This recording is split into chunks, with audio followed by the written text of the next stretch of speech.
বিশ্ববিদ্যালয় কোটা সংস্কার আন্দোলনকারী ও ছাত্রলীগের সংঘর্ষের প্রতিবাদে বিক্ষোভ মিছিল ছাত্রদলের। নয়াপল্টন, নাইটিঙ্গেল মোড় আর ফকিরাপুল জুড়ে প্রতিবাদ আর স্লোগান সংগঠনটির কর্মীদের।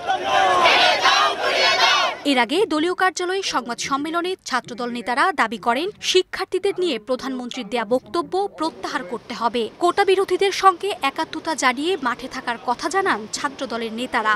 বুধবার সারা দেশে সব শিক্ষা প্রতিষ্ঠানে বিক্ষোভ মিছিলের কর্মসূচি ঘোষণা করেন তারা। সাধারণ শিক্ষার্থীদের সাথে সংহতি প্রকাশ করে আজ থেকে কোটা প্রথা বাতিলের এই দাবিতে সব সময় মাঠে থেকে লড়াই করার প্রতিশ্রুতি দিচ্ছে। ছাত্রদল এখানে কোনো ক্রেডিট নিতে যাচ্ছে না। আজকে আমরা যদি ছাত্রদল কেন্দ্রীয় সংসদের ব্যানারে কয়েক হাজার নেতাকর্মী নিয়ে ক্যাম্পাসে প্রবেশ করি, এই পুরো ইস্যুটাই ভিন্ন খাতে চলে যাবে। সেজন্য আমাদের আনুষ্ঠানিক সিদ্ধান্ত, এই ইস্যুতে ছাত্রদল সাধারণ শিক্ষার্থীদের এই ব্যানারেই সর্বাত্মক অংশগ্রহণ করবে। নগদের কাছে সব গ্রাহকই প্রিয়, তাই তো সারা দেশে ক্যাশ আউট চার্জ সবচেয়ে কম। ছাত্রলীগ গত কয়েকদিন ধরে তারা ক্যাম্পেইন করেছে যে তারা ডোর টু ডোর গিয়ে সাধারণ শিক্ষার্থীদেরকে তারা তাদের অবস্থান ব্যাখ্যা করবে।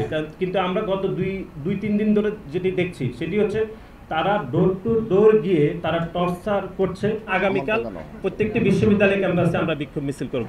এদিকে মঙ্গলবার বিকেলে গুলশানে গণতন্ত্র মঞ্চের সঙ্গে লিয়াজো কমিটির বৈঠক শেষে বিএনপি মহাসচিব মির্জা ফখরুল ইসলাম আলমগীর অভিযোগ করেন, সরকারি নির্দেশেই আন্দোলনকারী শিক্ষার্থীদের ওপর হামলা করেছে ছাত্রলীগ। এ হামলার দায় সরকারকে নিতে হবে মন্তব্য করে একদিনের কর্মসূচি ঘোষণা করেন তিনি।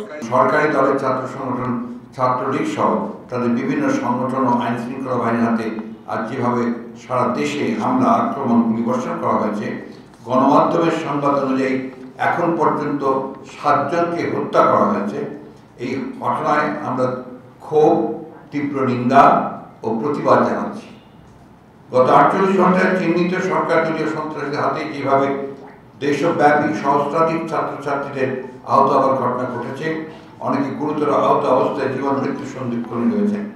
আমরা মনে করি এই সমুদায় ঘটনার পুরো দায় দায়িত্ব সরকার ও সরকারি দলের।